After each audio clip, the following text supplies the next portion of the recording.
경계를 넘다.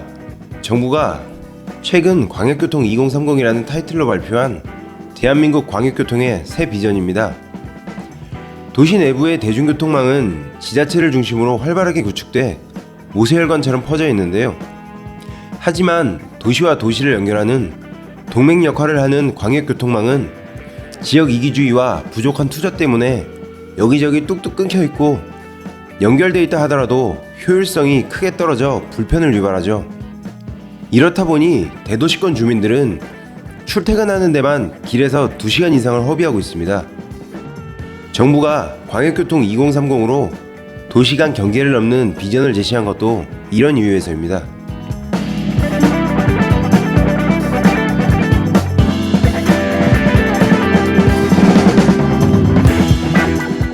광역교통 2030의 핵심은 수도권 광역 급행철도 GTX로 현재 건설 가시화 단계에 들어선 ABC 3개 노선과 D노선까지 추진해 광역 거점 간 통행 시간을 30분대로 단축한다는 게 국토부의 계획인데요.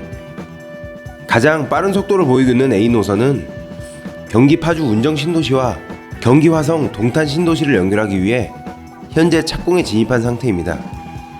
하지만 이 노선이 지나는 강남구가 주민 반대를 이유로 굴착 허가를 내주지 않고 있어 진행이 수월하지 않은 분위기인데요.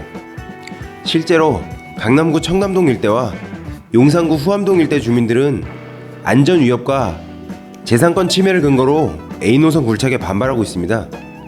국토부 관계자는 착공 단계에 진입한 A노선은 추진 이유가 분명한 교통정책이라며 현재 A노선 사업 시행자와 주민이 공동 참여하는 협의체를 통해 합의점을 찾고 있다고 밝혔습니다. 광역교통 2030이 나오면서 처음 언급된 D노선도 신속히 추진해야 한다는 목소리가 커지고 있는데요. 정부 내 외부를 비롯해 전문가들은 김포 검단 지역부터 마곡 여의도를 거쳐 잠실을 지나 하남에서 끝나는 노선이 유력한 것으로 보고 있습니다. GTX 거점역을 연계하고 지방 대도시와 신도시의 새로운 대중교통이 될 트램과 모노레일 방식의 도시철도망 사업도 눈길을 끄는데요.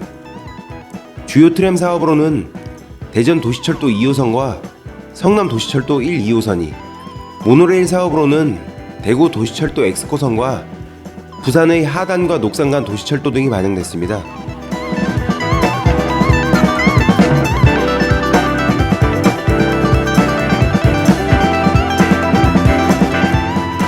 GTX와 트램 등이 신규 노선을 중심으로 추진되는 반면 대심도 지하도로와 도로 복층화는 신규 노선은 물론 이미 포화 상태에 빠진 광역교통망의 통행량을 분산시키기 위해 추진됩니다. 대심도 지하도로의 기본 구조는 40m 이상 깊이의 지하부를 새로 뚫어 자동차 도로로 활용하고 기존 지상부는 BRT와 중앙버스 차로 등 대중교통 이용 차로로 전환하는 것인데요. 기존 구간은 대중교통 전용으로 활용해 통행량을 줄이고 효율성을 극대화해 2마리 토끼를 잡겠다는 판단입니다. 대심도 지하도로는 올림픽대로와 강변북로 그리고 자유로 등 서울의 동서횡단축이 검토 대상으로 전해졌는데요. 수변 공간이 넓지 않은 강변북로보다는 올림픽대로에 무게가 실리고 있습니다.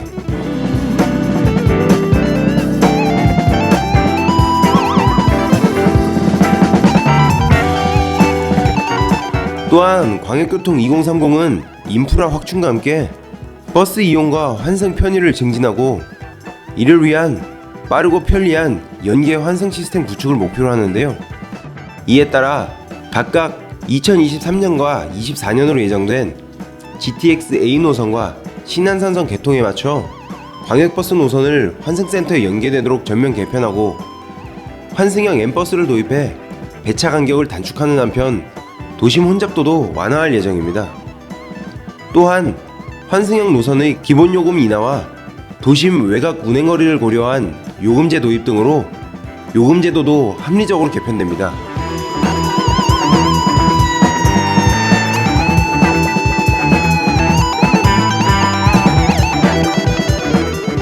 이렇게 교통망 확충으로 교통 환경이 개선되면 주요 업무지구와의 직주 근접이 더욱 좋아지고 각종 생활 편의 시설들이 역 주변으로 형성돼 부동산 가치가 상승하게 되는데요.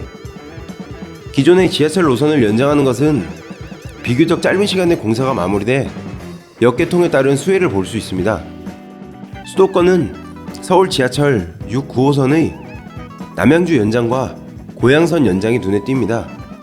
경기도 남양주시는 9호선 연장 사업이 3기 신도시 입주에 따른 광역교통 문제 해결을 위해 꼭 필요하다고 계속 건의했고, 내년에 발표될 3기 신도시 광역교통 개선 대책과 제4차 광역교통 시행계획 수립에는 포함될 것으로 예상하고 있습니다. 김현미 국토부 장관은 최근 국회에서 다산 신도시와 새로 들어설 왕숙 신도시까지 9호선을 연장하는 방안을 검토 중이라고 언급하기도 했습니다. 한편 고양시는 LH가 3기 신도시 창릉지구 광역교통 대책안으로 제시한 고양선만으로는 광역교통 개선 효과가 미비할 것으로 판단하고 고양선 일산지역 연장을 적극적으로 요구하고 있습니다. 부동산 전문가들은 노선 연장으로 신설되는 역 주변으로 기존에 분양한 단지나 분양 예정인 곳들을 체크해볼 필요가 있다며, 앞으로 논의될 노선 연장에 대해서도 장기적인 관점에서 수혜지역과 구체적인 아파트 단지의 시세 등을 살펴보고 투자해볼 만하다고 말했습니다.